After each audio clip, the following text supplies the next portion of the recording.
Okay, here we are with the next set. We're on box 11. There's two sets in box 11. They're both Midland 4001s.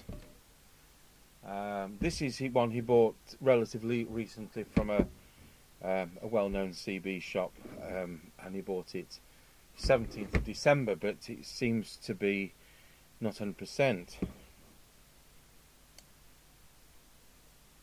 So he says no RF gain. So RF gain is worked by that switch. If it's in DX, the RF gain doesn't do anything. If it's in local, then the RF gain does something. So we'll see about that. AWR needs setting. I don't think we've got anything to set that with at the moment. Might have to borrow something. So we're going to set this using our standard replacement mic, and we'll worry about his mics later. And check the antenna socket.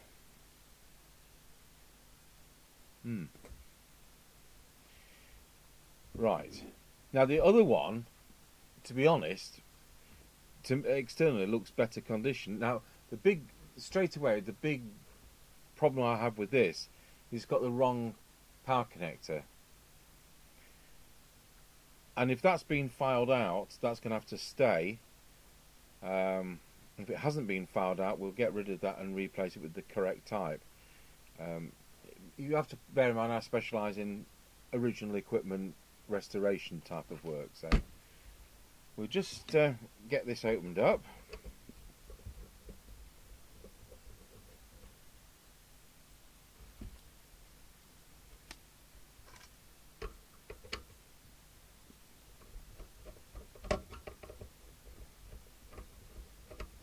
So on this occasion, I'm not going to power it up yet. We'll get it opened up first.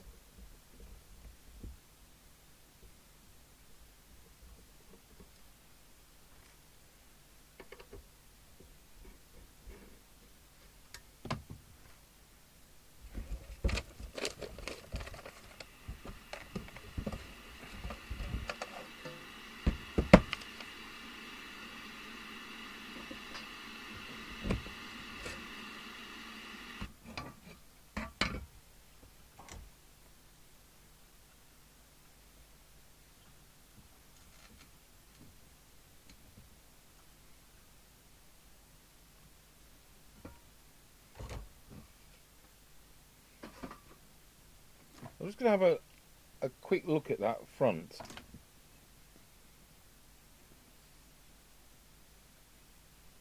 I can't see this. It's not disconnected there. It's been linked across, which is fine. I can't see any immediate reason why that wouldn't work. So we can't restore the power connector. It's been filed out, so that's the end of that problem. You know, I just cannot do anything about it, and that's such a shame. I hate it when they've got the wrong connector on.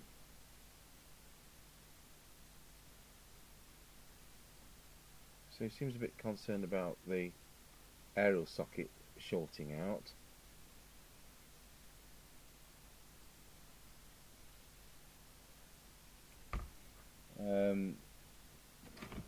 Yes, it doesn't look a problem at all. That's capacitors are well. The insulation there is fine.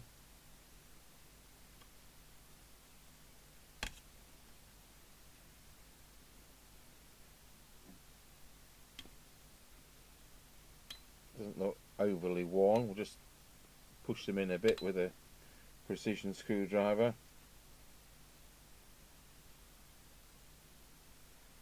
I will check the soldering around there. We'll get it connected up. So I haven't touched it. I haven't done anything to it. We've got our standard replacement test mic here. These are wired Cybernet. I haven't a uniden connector. We'll use the crocodile clips.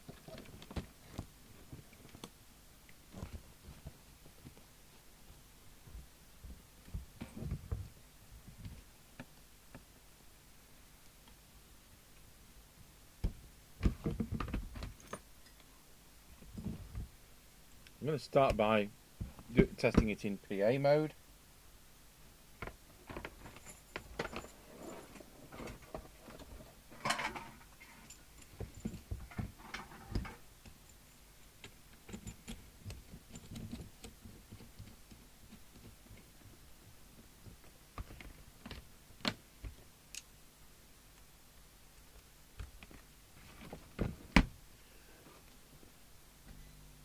going straight for 13.8 volts. Switched it on, and it's making the right kind of hisses. Plug the mic in.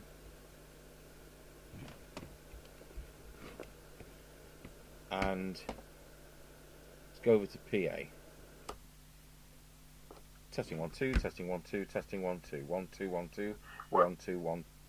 Hello, it's gone. Hello, hello, hello, hello, hello. We got a we've got a dirty volume control there. Switches off at the power supply.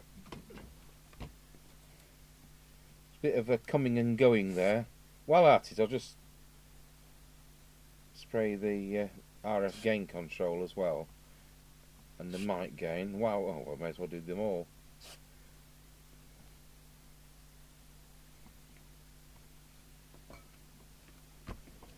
We'll just waggle that about with the power off.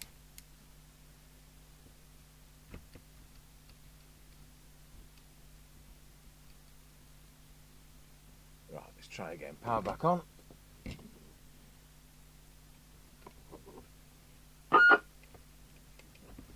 So is this on mic? It's on mic gain, right? So it works on, actually works on both, doesn't it? Testing 1 2, testing 1 2, testing 1 2. Right, I'm satisfied that's working on PA. So we'll unplug that.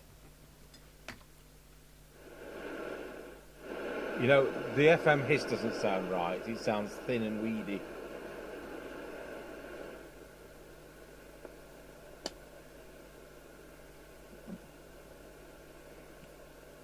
Right, so let's go in for transmit. Let's put the picture-in-picture on. So it's transmitting, it's doing more than 3 watts, it's doing 3.5 watts. These don't have low power. I'm looking up and down for the switch, and of course they don't have low power.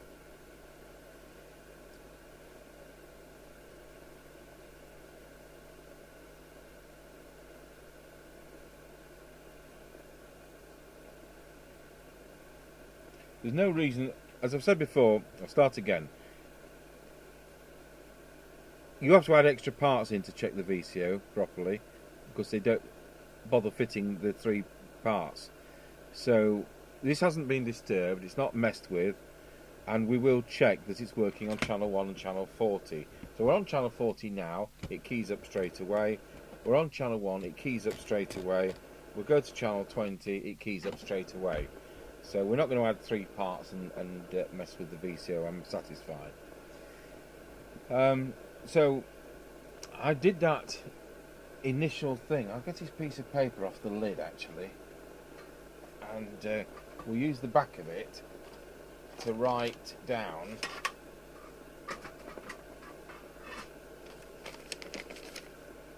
what's what. So TX, we'll just do this again because I was on channel 40, it's 3.4 watts. Deviation, wallow. It's 4? Wallow. Well, that's not good, is it? Frequency.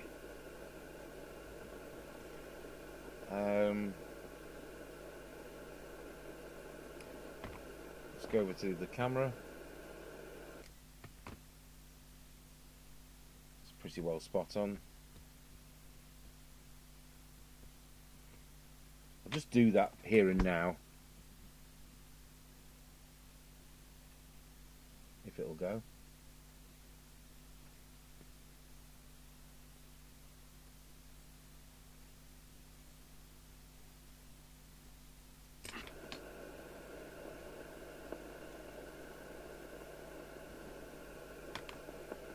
Right, so now we'll do the receive, and we can set this to the correct frequency rather than jiggling about like we usually do.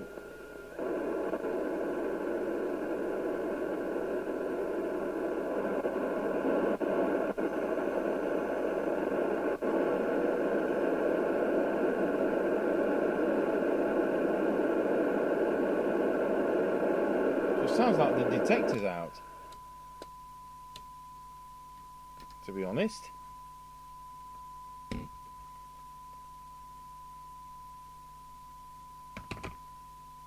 So that's 30 microvolts, 10, 3, 1. So it's doing 0.75 microvolts for 12 dB sine wave. So on the face of that, it's fine. But when we take the signal off, it's not right. So let's look at this RF gain situation. So we're at 1 microvolt there.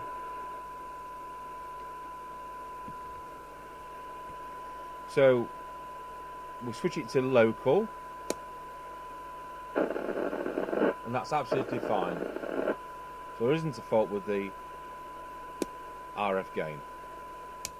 Filter works. It's just a capacitor goes across. Wow, and the dimmer works. So that's alright. So we'll start with the transmitter.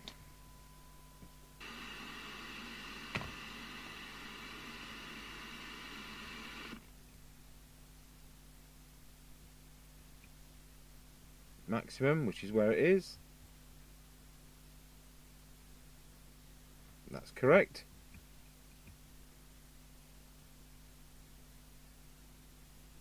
That's correct. So far, so good.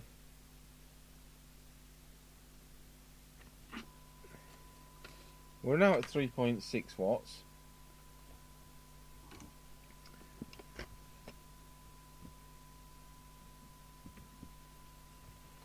Hope that's not as broken as it looks. Nope.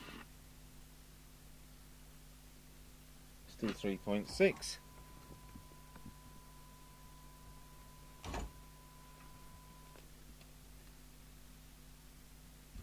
Oops.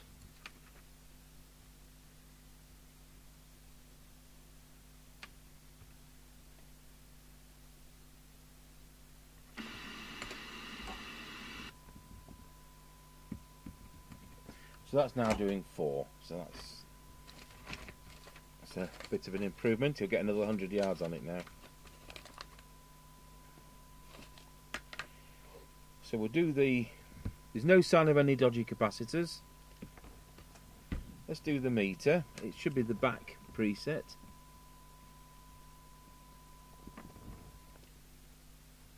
The scale's so worn I can't actually see where it is.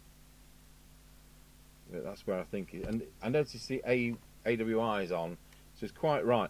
I'm just going to back that off.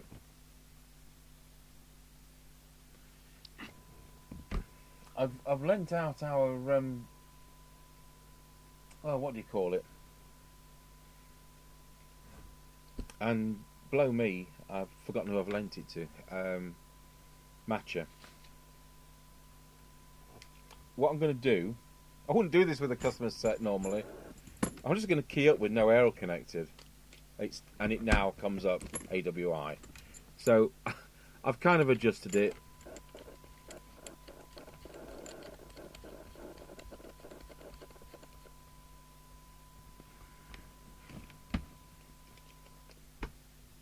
Excellent.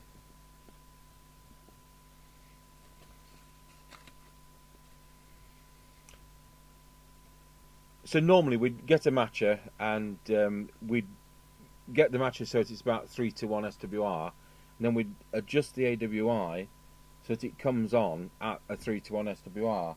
So what I've done here, bearing in mind it's into the test set, which is a dummy load at 1-to-1, I'll tell you what, we'll just check it on the roof aerial, which is about a 1.8-to-1 SWR.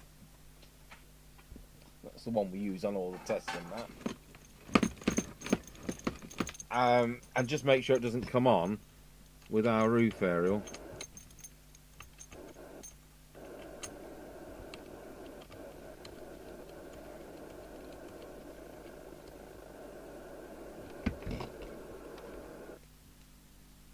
And the answer is it doesn't.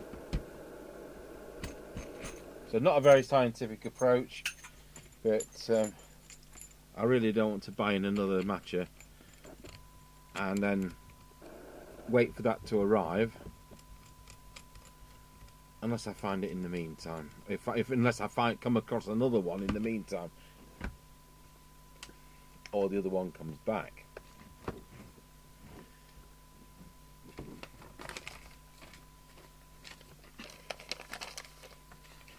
So we do need to deal with this deviation. It was ridiculous. No wonder he thinks he sounds dodgy.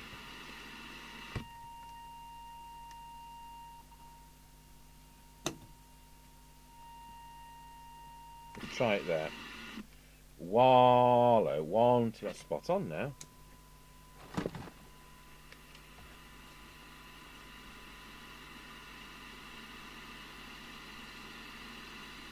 So we're averaging it around 2.2 kilohertz. Sorry about the test set doing its silly hissing. And the absolute peak's 2.5.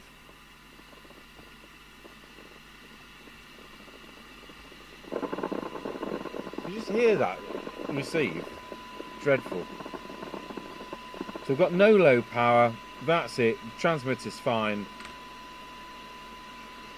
Let's look at this receive. So I think we'll start by going over to our oscilloscope. That's that camera. So with an S9 equivalent signal,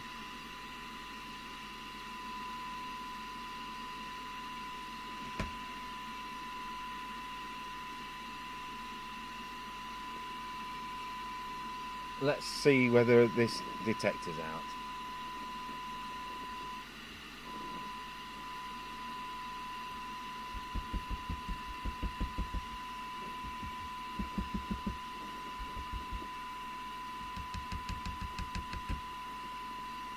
It isn't, but it's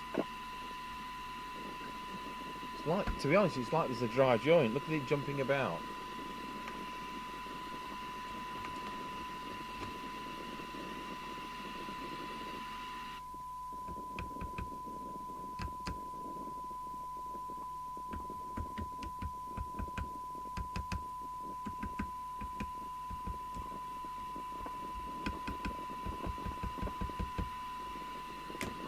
Well, I'll tell you what, we'll do the tune-up and just see whether we can find something microphonic. So, we'll go over to cyanide meter. Trouble is, if this is going to wander all over the place like that,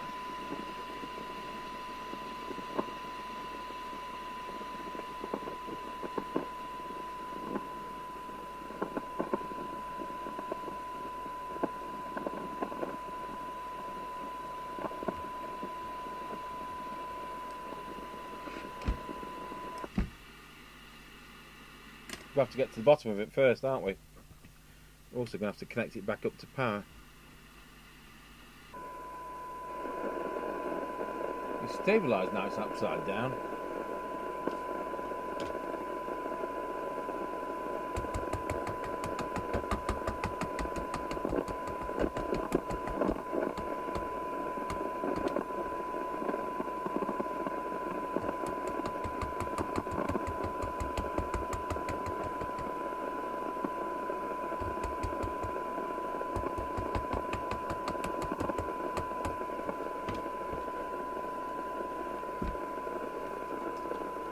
I'll just see if I can find something off camera. Well, I don't know whether we've hit anything, but it seems to be, as I speak, it seems to be a bit more stable. Let's go to 4 dB and see whether we can tune this receiver.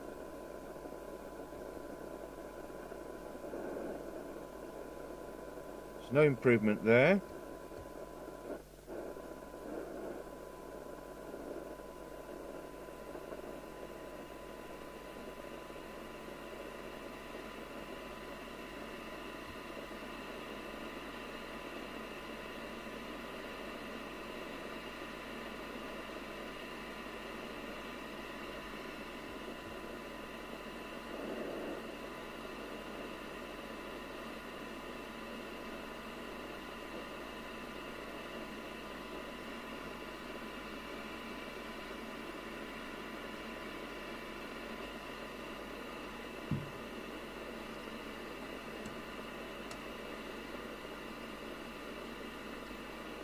Let's see what that reads on the cyanide meter. about the same as before.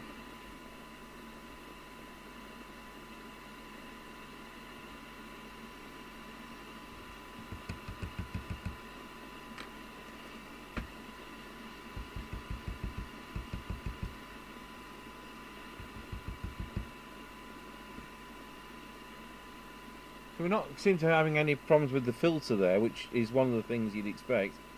Can I see the other filter?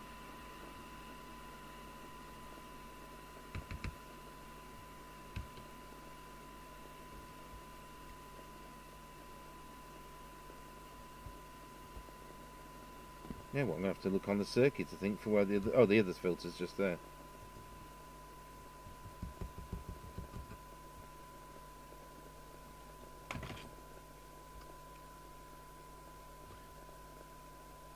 Let's go through these again.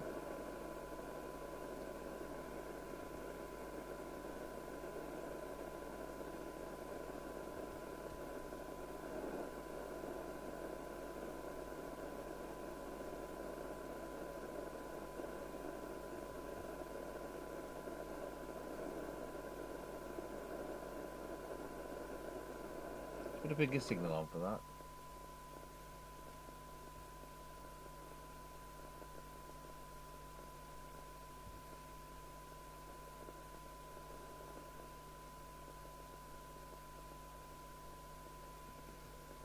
Turn the signal generator off.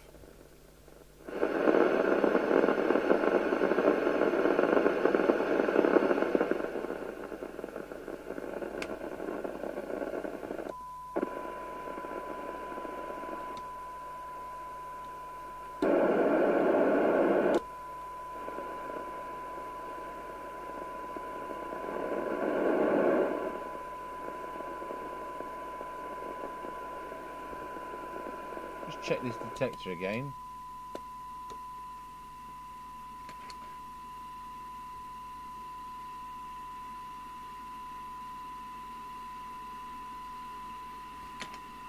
Well, that's more of the FM hiss that I'm expecting.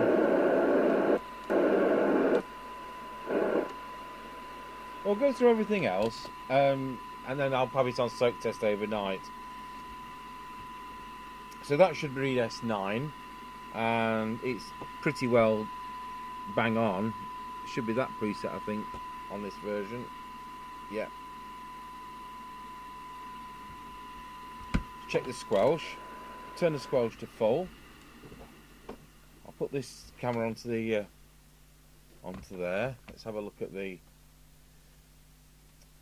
attenuator settings. So I'm at 1. I want it to open at 100 microvolts. 1, 3, 10, 30, 100. It isn't opening. It's not opening for some ridiculous amount. So let's just do that.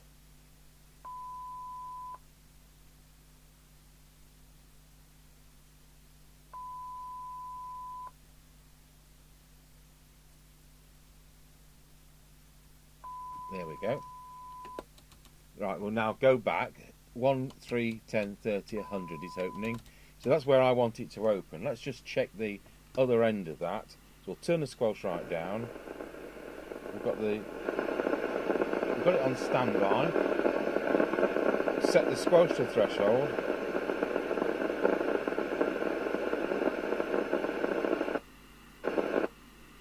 Switch the signal generator back on. Let's see when it comes in. So it's coming in at 0.7 microvolts, leaving it 0.6. So that's working in a satisfactory manner.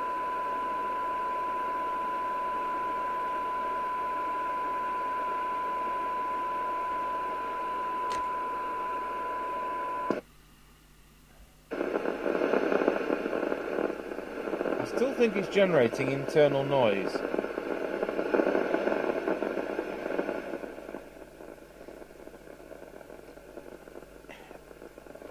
I think what we're going to do, I'll look at the circuit diagram, and I think we're going to change some of the capacitors in the receiver.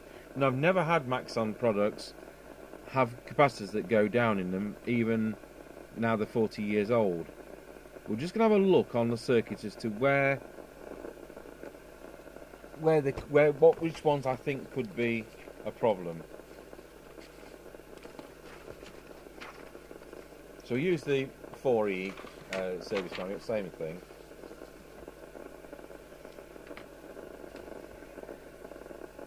Let's look for some potential dodgy capacitors.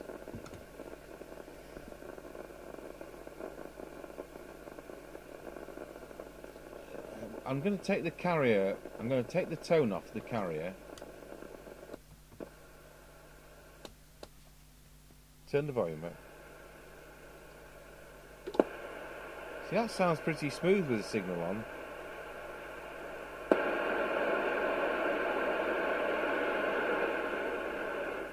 But with the signal generator off, it seems to be generating not the normal kind of FM noise quite. So I think we're going to have to do a belt and braces. I think if we change all the electrolytics which are going to affect the receiver, it's not going to be a big job. So we've got one there, 4.7, we've got one there which is 10 microfarads. We've got one there which is 0.033. We've got one there, 0.47. Got one there which is 100.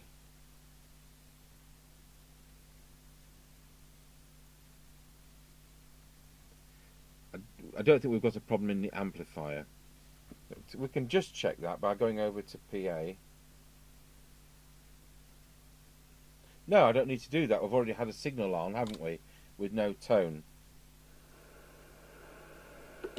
And there's absolutely no noise, more than you'd expect. So that, no, it's not in the amplifier. So we need to be looking at the IF.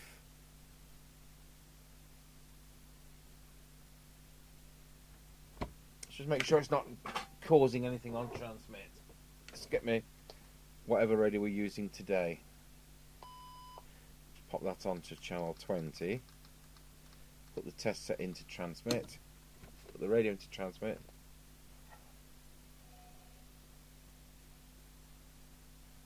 That's absolutely solid. There's no crackling with that. So it's not being generated by the phase lock loop.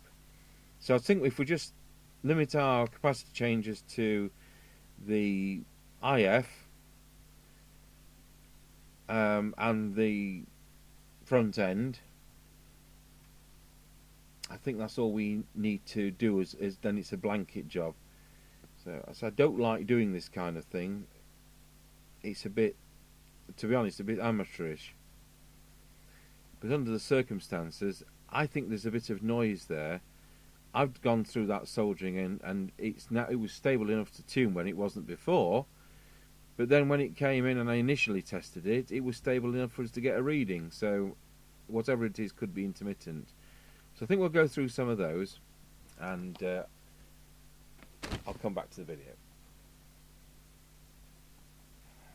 Right, I've changed 3 capacitors. One broke getting it out, one looked dodgy, one was alright. And it sounds alright with no signal now.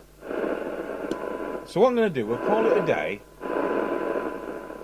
I'm going to switch off the test gear. We're going to put it onto the roof arrow. Well, to be honest, the set's finished, isn't it? If I can...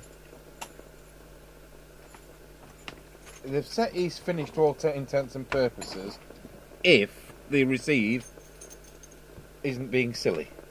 And what we'll do, I'll put it on the extension speaker, that's on the test equipment speaker. So I want to switch the test gear off overnight. And we'll put it on 19. 19 Roger.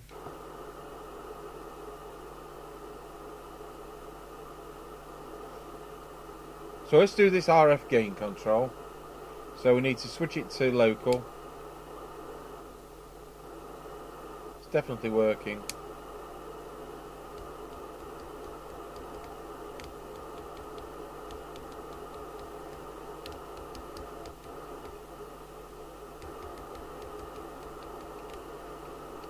Roger. Right, well I'll leave it on overnight and I'll see if it's chuntering to itself. That does look like it's leak, but you don't know whether it's leak or whether it's adhesive. It doesn't read that dodgy, and I say I haven't had capacitor problems, and the ones which are in sensitive areas tend to be tantalum on these, so they're very reliable. With tantalum capacitors, they either go short circuit or they work forever. It seems that's my experience anyway. So we'll come back to this tomorrow. So in conclusion, I've just put it together. I had it on test yesterday evening, all night, all day. It's now 6 o'clock in the evening, so it's been on 23 hours. And I could hear it chuntering away on 19, swearing as they do. So I'm satisfied this is now working with those 3 capacitors which you changed.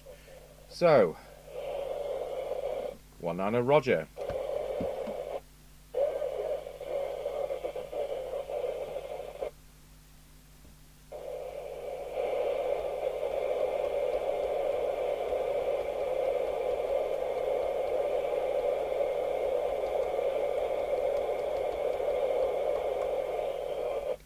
Roger.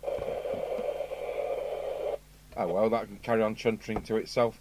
We'll be doing a scratchy corner test, and we'll soon know whether that's 100%. I won't bother with the mics at this point. We've got another one of these to do for him, and we'll do both the mics on that set. I'm not going to do the next Midland 4001 next. I'm going to do my friend Stuart's Midland 76, or is it 77095, which has got some dry joint issue. We'll do that next. And then we've kind of got something in between, because some people might not want to see 2 Midland 4001s done together, whereas other people might want to see 10 in a row, because every repair is going to be different. So there we are, Midland 4001, and thank you for watching.